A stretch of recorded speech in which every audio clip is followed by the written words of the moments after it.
No সুনারের সাথে no sooner যখন আমরা সেন্টেন্স লিখি তারপরে হ্যাড বা ডিড আগে আসে এবং তারপর সাবজেক্ট তৈরি হয়। এবং ছোটবেলা থেকে আমাদেরকে শেখানো হয়েছে that's a concept, that's a structure of no sooner. It's not a structure, it has a concept. And what is the concept?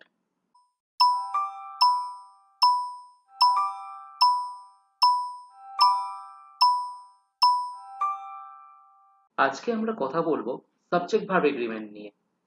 Subject verb agreement, and that is the most important segment for competitive exam.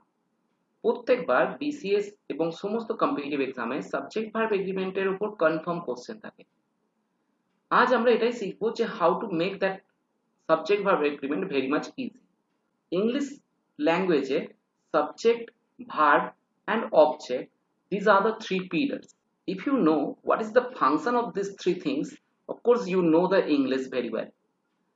তো আজকে আমরা এই জিনিসটাই শেখার চেষ্টা করছি। চলো start করা যাক class. Try to understand what is object. যদি অবজেক্ট কি এটা না জানো তাহলে আমার ফার্স্ট ক্লাসে ভার্বের যে ক্লাসটা সেখানে অবজেক্ট সম্পর্কে দুটো জিনিস ক্লিয়ার করা আছে।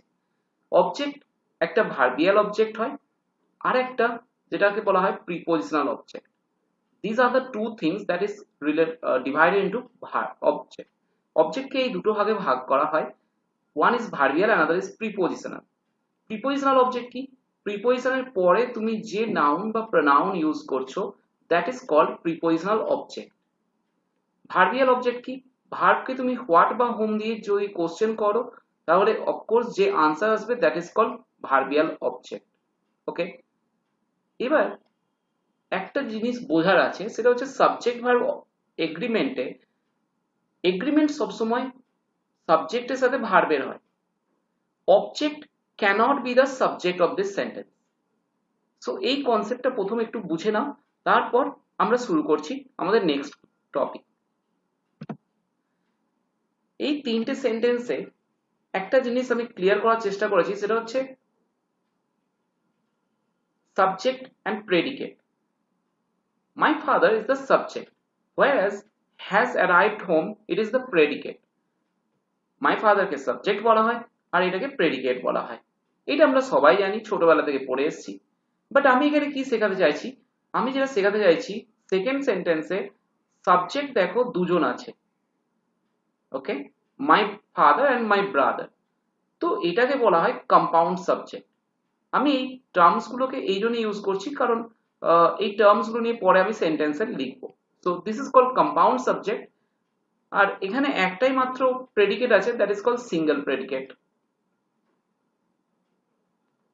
পরের সেন্টেন্সে যদি দেখো my father has returned home, এখানে মাই ফাদার হচ্ছে subject which is a single subject of course, এবং হ্যাজ রিটার্নড হোম এটা একটা predicate, and is watching TV now that is another predicate. So এখানে দুটো প্রেডিকেট আছে and that's why it is called compound predicate.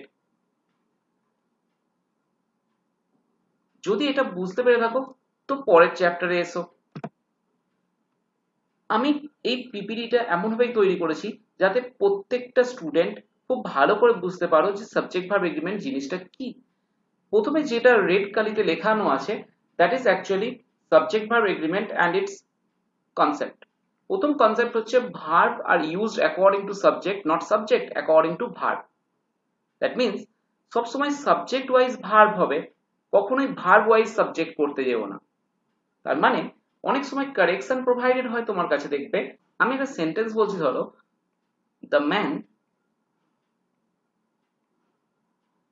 Man are very honest.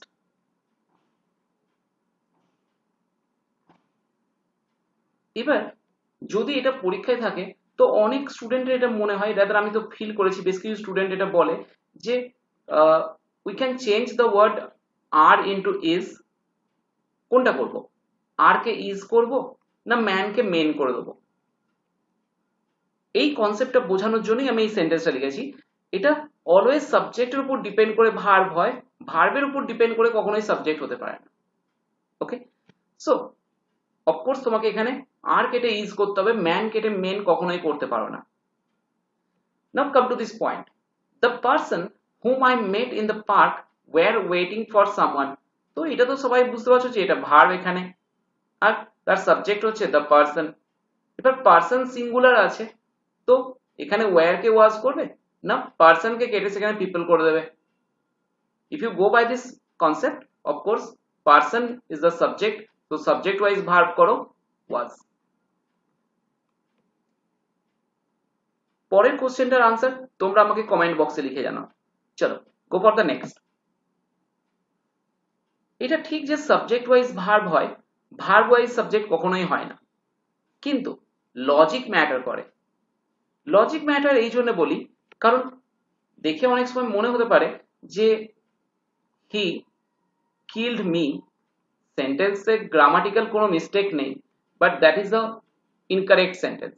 Y it is incorrect? Because it is logically incorrect. He killed me, সে যদি আমায় মেরেই ফেলেছিল তাহলে সেটা আমি বললাম কখন? So that is quite impossible to say. আর এইভাবে সেন্টেন্স গ্রামাটিক্যালি তো কারেক্ট হয়ে যায়, but that sentence is actually incorrect logically. এই জিনিসটা যদি একটু বুঝতে চেষ্টা করো, দেখো the centre is the subject of this sentence. Centre যদি সাবজেক্ট হয় তাহলে অফকোর্স ভার্ব কি হবে? ওয়াজ। কোনো অসুবিধা নেই বুঝতে কারোর? যদি কারোর অসুবিধা হয় তো বলো, I will try to explain this in a different way. কিন্তু পরের সেন্টেন্সটা দেখো, leader subject good, so that is singular, তাহলে এখানে তো ওয়াজ আসা উচিত। এবার একবার সেন্টেন্সটা পড়ে দেখো, the leader of the movement dash Gandhiji, Nehruji and Subhashji. এবার যেহেতু তিনজন লিডার, তো সেখানে তো ভুল করা আছে, তখন এই ওয়্যার ভার্বটাকে কারেক্ট রাখতে হবে, but you have to change the subject. Okay, so এখানে তোমাকে লিডার কেটে লিডার্স করতে হবে। তো অনেক সময় এটা হয় যে ভার্ব ওয়াইজ সাবজেক্টকেও চেঞ্জ করতে হতে পারে, but it's a matter of logic.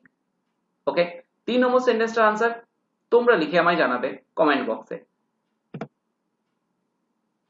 Next, a subject is usually used at the beginning of a sentence and it must have a verb। একটা সেন্টেন্সে সাবজেক্ট থাকতেই হবে, হ্যাঁ, যদি না সেটা ইম্পারেটিভ সেন্টেন্স হয় তো। যেমন ধরো আমরা যদি বলি ওপেন দ্য ডোর, এই সেন্টেন্সে সাবজেক্ট অ্যাকচুয়ালি ইমপ্লাইড আছে, ইমপ্লাইড মানে উজ্জ আছে, কিন্তু সাবজেক্ট আছে, সাবজেক্ট হচ্ছে ইউ। কখনো কখনো এটা হয় যেখানে সেন্টেন্সের সাবজেক্ট ইমপ্লাইড থাকে, and that is called imperative sentence। otherwise যখন কোনো সেন্টেন্সের সাবজেক্ট থাকবে there must have been a verb। এটা কখনোই হতে পারে না যে সেন্টেন্সের সাবজেক্ট আছে বাট ভার্ব নেই। ওকে, সো এই সেন্টেন্সে দেখো the title is the subject, title যেহেতু সিঙ্গুলার সো তার ভার্ব হবে সিঙ্গুলার। ওকে, সেকেন্ড সেন্টেন্সে সাবজেক্ট দেখো definition, definition is the subject, এবং তার ভার্ব কোথায় দেখো, তার ভার্ব হচ্ছে why we are taking this definition as a subject। বাকি ওয়ার্ডস গুলো কেন সাবজেক্ট হিসেবে নিলাম না, তার কারণ হচ্ছে এখানে যে কটা নাউন আছে, বাকি যে সমস্ত ওয়ার্ডস গুলোর, এগুলো সমস্ত কিছু actually object, they are not the subject of the sentence. কেন? কারণ it's a prepositional object. Okay, আচ্ছা এটা অফকোর্স এটা টিচার হতো, একটু স্পেলিং মিস্টেক হয়েছে, বাট এর তো ভার্ব অফকোর্স আছে, এটা কোনো প্রবলেমই নেই। again the lectures is not be the subject because of this preposition, so এটাও prepositional object হয়ে গেল। তো এগুলো খেয়াল রেখো, প্রিপোজিশনের পরে বসা sub noun or pronoun cannot be the subject of the sentence।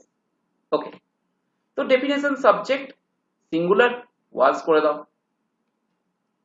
now come to the third sentence and this is the most important sentence, there has always been some form of education। এই সেন্টেন্সের subject কোথায়? যদি একটু বোঝার চেষ্টা করো, এখানে এটা ভার্ব আছে এবং এর সাবজেক্ট হচ্ছে ফর্ম। এবার একটু আমাদের কনসেপ্ট ওয়াইজ বোঝার চেষ্টা করো। whenever we are read a sentence like a concept না, আমরা অলওয়েজ পড়ি সাবজেক্ট আগে তারপর ভার্ব। এখানে তো উল্টো হয়ে গেল, ভার্ব আগে সেন্টেন্সের সাবজেক্ট পরে, কিন্তু সেন্টেন্স তো ফুল স্টপ আছে, it's not a question mark. তাহলে এটা কেন? এই কেনটার উত্তর একটা ছোট্ট কনসেপ্টে বোঝো। যখনই আমরা বলি here is the man, here is the man, এই হিয়ার ইজ দ্য ম্যান এর মধ্যে man is the subject and is the verb. কেন? কেন সেন্টেন্সের সাবজেক্ট প্রথমে নেই? কোনো সময় জানি না তোমরা ভেবেছো কিনা, নো সুনারের সাথে, নো সুনার যখন আমরা সেন্টেন্স লিখি তারপরে হ্যাড বা ডিড আগে আসে এবং তারপর সাবজেক্ট তৈরি হয়। এবং ছোটবেলা থেকে আমাদেরকে শেখানো হয়েছে that's a concept, that's a structure of no sooner. It's not a structure, it has a concept. And what is the concept? শুধু নো সুনার নয়, তুমি যখনই হার্ডলি ইউজ করবে, স্কেয়ার্সলি ইউজ করবে, বা যে কোনো word that is an adverb. যখনই তুমি সেন্টেন্সের প্রথমে অ্যাডভার্ব ইউজ করবে, confirm the main verb or the auxiliary verb should comes before the subject. এটা adverb এর জন্য হয়, and that is in grammatical way called inversion. এটাকে inversion বলা হয়। ওকে, সো এটা জেনে রাখো, কারণ that's going to be a very important thing for you in next time as well. এবার যেহেতু ফর্ম সিঙ্গুলার সেই জন্য হ্যাজ হয়েছে, কোনো ভুল নেই, কিন্তু পরের সেন্টেন্সটা দেখো, এখানে দেয়ার আবার আছে এবং দেয়ারের পর দেখো ভার্ব আছে হ্যাজ নট, কিন্তু সাবজেক্ট হচ্ছে স্কুলস, স্কুলস আছে প্লুরাল। তো স্কুলস যদি প্লুরাল হয় তো অফকোর্স এখানে হ্যাজ নট হওয়া উচিত নয়, that must be have not. Is that clear for you? Comment বক্সে জানিও, যদি পছন্দ হয় তো একটা লাইক অফকোর্স দিও। Okay, move on to the next. While referring to some part of a total, use the verb according to the part, not as a total. সবসময় part হিসাবে সাবজেক্ট করো, পার্টকে সাবজেক্ট করো রাদার দ্যান দ্য টোটাল। চেনা sentence, তবু আমি কয়েকটা জিনিস বলে রাখছি। এখানে ওয়ান হচ্ছে সাবজেক্ট, কারণ এটা পার্ট, আর তার ফ্রেন্ডস যেটা, এটা হচ্ছে টোটাল। তো আমরা পার্ট ওয়াইজ সেন্টেন্সের সাবজেক্ট করব, টোটালকে নয়। সো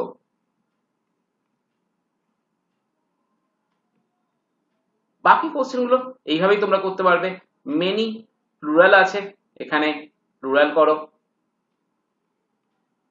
সাম যেহেতু আনকাউন্টেবল নাউনের সাথে ইউজ হয়েছে তো সিঙ্গুলার করো।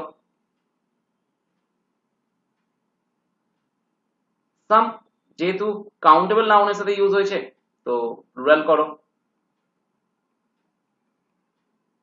and again come to the next sentence.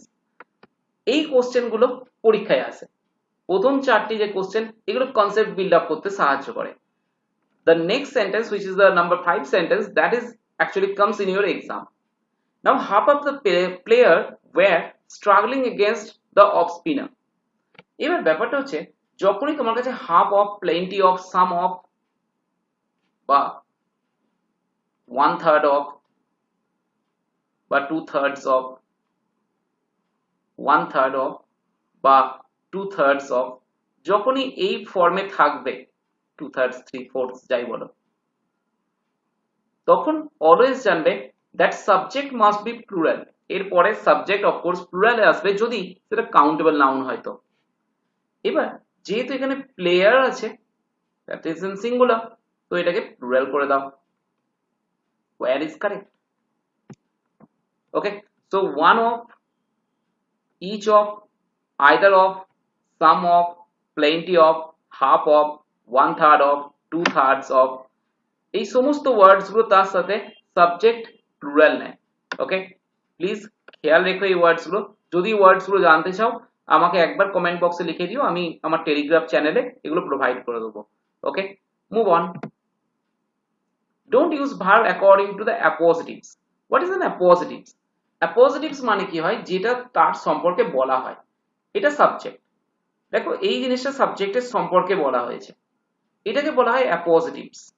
Okay, this is called appositives. তো সেন্টেন্সের সাবজেক্ট ওয়াইজ ভার্ব হবে নাকি তার appositives ওয়াইজ? আচ্ছা, এখানে খুব একটা প্রবলেম এই জন্য হয় না। দেখো সাবজেক্টটা বুঝতে একটু চেষ্টা করো। ইউ সাবজেক্ট, তো ইউ এর মতো ভার্ব করো।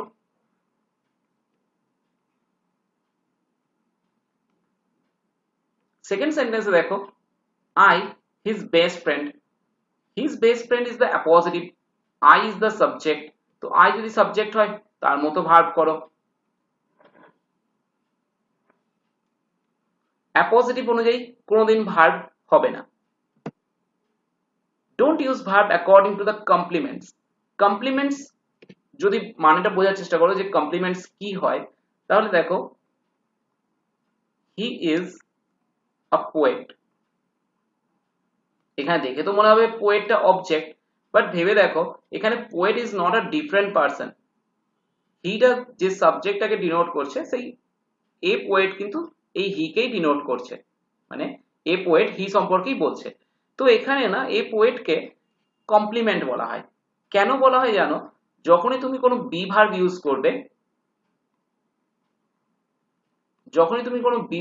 করবে, সেই বি ভার্বের পরে কনফার্ম জানবে সেখানে কমপ্লিমেন্ট বসে। রাদার এই কমপ্লিমেন্টকে অ্যাডজেক্টিভও বলা হয়। এটা আমি ভার্বের সেকেন্ড ক্লাসে মাইট বি বলেছিলাম, একটু দেখে নিও, ওখানে আছে এটা।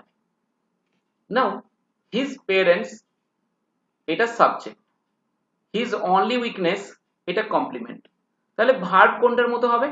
ভার্ব হবে সবসময় সাবজেক্ট ওয়াইজ। তো সাবজেক্ট ওয়াইজ যদি ভার্ব করো, পেরেন্টস আছে তো প্লুরাল করে দাও। হ্যাঁ, এই সেন্টেন্সটাকে এইভাবে লিখতে পারো, his only weakness is his parents. তুমি এটাকে এইভাবেও লিখতে পারো, that is also correct. Okay, moving on to the next. বাকি যে দুটো আনসার আছে, এগুলোর আনসার তোমরা নিজেরা আমাকে কমেন্ট বক্সে লিখে জানাও। দেখো তোমরা আইডেন্টিফাই করতে পারছো কিনা which is the complement and which is the subject, and please write down the verb according to the subject, not according to its complement. Moving on please. এখানে তিনটে সেন্টেন্স দেওয়া আছে আর তার নিচে তিনটে অপশন। যেটা ট্রাই করতে হবে সেটা হচ্ছে what would be the answer. I and Rohit dash to blame. যখন তুমি and দিয়ে জয়েন করো, that is called compound conjunction. Okay, they are called compound conjunction. Compound conjunction মানে হয় দুটো জিনিসকে যখন জোড়ার জন্য ইউজ করা হয়। দেখো আই এবং রোহিত দুটো সাবজেক্ট মানে প্লুরাল আসবে, কিন্তু অর কে বলা হয় অল্টারনেটিভ কনজাংশনস। অল্টারনেটিভ কনজাংশনস মানে যে কোনো একটা হবে সাবজেক্ট, সেটা কে হবে? ভার্বের যে কাছে থাকবে অলওয়েজ সে। রোহিত ভার্বের কাছে আছে তো রোহিতের মতো ভার্ব করো। ওকে, 3 নম্বর সেন্টেন্সে দেখো I with Rohit dash to blame. Rohit actually the prepositional object, with আছে যেটা প্রিপোজিশন আর সেটা প্রিপোজিশনাল অবজেক্ট। তো এটা যদি প্রিপোজিশনাল অবজেক্ট হয়, সাবজেক্ট কে আই, তাহলে ভার্ব কি হবে? আই এর মতো ভার্ব। ওকে, এটার বেসিক কনসেপ্ট দেওয়ার জন্য ছিল, বাট এবার আমরা এগুলোরই ডিটেলস ফর্মে পড়বো। চলো, don't use verb according to the objects of preposition. প্রথম থেকে আমি যে কনসেপ্টটাকে ডিসকাস করছি, প্রিপোজিশনের কনসেপ্ট, এটা সেইটাই আছে। Prepositional object can not be the subject of a sentence. Okay, এবার প্রবলেম কি হয় না, আমরা প্রিপোজিশন খুব একটা আইডেন্টিফাই করতে পারি না। আমরা প্রিপোজিশন মানে অন, ইন, আপন এই সমস্ত ওয়ার্ডস গুলোই ভাবি। No, some kind of other words can also be a preposition in a sentence. Now try to understand. Everyone but he, এখানে everyone subject। আচ্ছা, ইউটা কি? অ্যাকচুয়ালি এখানে but যে ওয়ার্ডটা আছে না, that's a preposition. Why it is a preposition? Because যখন তুমি দুটো ওয়ার্ডকে কানেক্ট করার জন্য কোনো ওয়ার্ড অ্যাপ্লাই করো, দুটো পার্টস অফ স্পিচকে কানেক্ট করার জন্য, that is called preposition. যখন দুটো সেন্টেন্সকে কানেক্ট করার জন্য কোনো ওয়ার্ড অ্যাপ্লাই করো, তখন সেটাকে বলা হয় কনজাংশন। এটাও প্রিভিয়াস ক্লাসে আমি ডিসকাস করেছি, একটু দেখে নিও, আমার প্রিভিয়াস ক্লাসের ভিডিওগুলো আই লিঙ্কে অফকোর্স থাকবে। So but is a preposition, এবং বাট যদি প্রিপোজিশন হয় তাহলে ইউ তো তার অবজেক্ট। এবার ইউ যদি অবজেক্ট হয়ে যায় তাহলে এই ভার্বটা হয়ে যাবে এভরিওয়ান ওয়াইজ, আর এভরিওয়ান যেহেতু সিঙ্গুলার তো তার জন্য ভার্ব আসবে সিঙ্গুলার। পরের সেন্টেন্সটা দেখো, আ ফরেন টুরিস্ট, এটা উইথ আছে প্রিপোজিশন, প্রিপোজিশনের পরে নাউন অবজেক্ট, তাহলে সেন্টেন্সের সাবজেক্ট হচ্ছে টুরিস্ট, টুরিস্ট সিঙ্গুলার, তো এটাকে সিঙ্গুলার করে দাও। ওকে, পরেরটা দেখো, কলকাতা লাইকটা preposition, cities prepositional object, Kolkata is the subject now, Kolkata subject মানে সিঙ্গুলার। বাকি দুটোর আনসার আমি বলবো না, এন্ড প্লিজ এই কোশ্চেনটার আনসার তোমরা ডিটেলসে দেওয়ার চেষ্টা করো। এবং সেই সমস্ত স্টুডেন্টরা যারা এখানে আমার ভিডিওগুলো দেখো চাকরি পাওয়ার জন্য, তাদেরকে বলবো কমেন্ট বক্সে আনসার করো, সেটা আমি আনসার ওখানে ডিটেলসে প্রোভাইড করে দেবো if you have any problem regarding this. Okay, so please without any hesitation, কে দেখছে কে দেখবে ডাজন্ট ম্যাটার, তোমাকে শিখতে হবে, তুমি লিখতে পারো। Moving on to the next, when talking about two alternatives use the verb according to the nearest one। দেখো গ্রামার বইয়ে না এই নিয়ারেস্ট ওয়ানটাকে বলা হয় অ্যান্টিসিডেন্ট ওয়ান। এই অ্যান্টিসিডেন্ট ওয়ানটা খুব মিস্টেকের জায়গা, অ্যান্টিসিডেন্ট ওয়ান মানে হচ্ছে বিফোর দ্য ওয়ান, বিফোর। ওকে, তো আমি এই বিফোর ওয়ার্ডটা বা প্রিভিয়াস ওয়ানটা একদম ইউজ করি না, আমি বলি নিয়ারেস্ট ওয়ান। এটা কেন বলি দেখো, অল্টারনেটিভ ওয়ান কি করে বুঝবে, আইদার অর।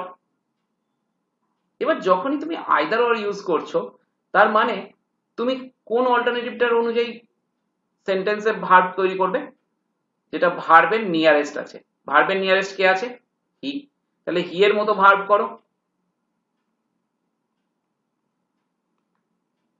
পরেরটা দেখো, I am not sure but you are Rohit, verb এখানে, ভার্বের নিয়ারেস্ট কে আছে, রোহিত, রোহিত ওয়াইজ ভার্ব করো। থার্ড সেন্টেন্সে দেখো, এখানে ভার্ব আছে, ভার্বের nearest subject coach, coach singular, verb করো সিঙ্গুলার। এবং আরেকবার দেখো ওই একই কনসেপ্ট, অ্যাডভার্ব সেন্টেন্সের প্রথমে তো ভার্ব আগে সাবজেক্ট পরে। Okay, don't use verb according to the noun or pronoun negated, সেই সমস্ত ভার্বগুলো কখনোই ইউজ করো না সেই সমস্ত নাউন বা প্রনাউন বেসিসে যেগুলোকে নেগেট করা হয়েছে, নেগেট মানে না বলা হয়েছে, মানে এরা নয়।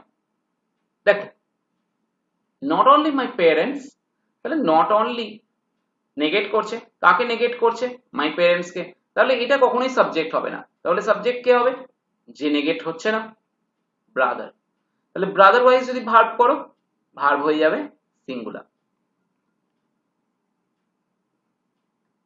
ওকে, পরের সেন্টেন্সে দেখো, নিদার কাকে নেগেট করছে, ইউ কে, তাহলে ইউ ওয়াইজ ভার্ব হবে না, তাহলে কে হবে, ফ্রেন্ড, ফ্রেন্ড সিঙ্গুলার, ভার্ব করো সিঙ্গুলার। 3 নম্বর কোশ্চেনটা আমি আনসার দেবো না, it's for you to write down the answer. Okay, go for it. Compound subject usually take plural verb, compound subject জানবে সমস্ত সময় প্লুরাল ভার্ব নেয় তারা। কম্পাউন্ড সাবজেক্ট মানে আরেকবার বলে দিচ্ছি, দুটো সাবজেক্টকে যখন তুমি একটা ফর্মে নিয়ে আসো that is called compound subject. Bengali and English দুটো সাবজেক্ট, দুটো সাবজেক্ট মানেই হচ্ছে প্লুরাল।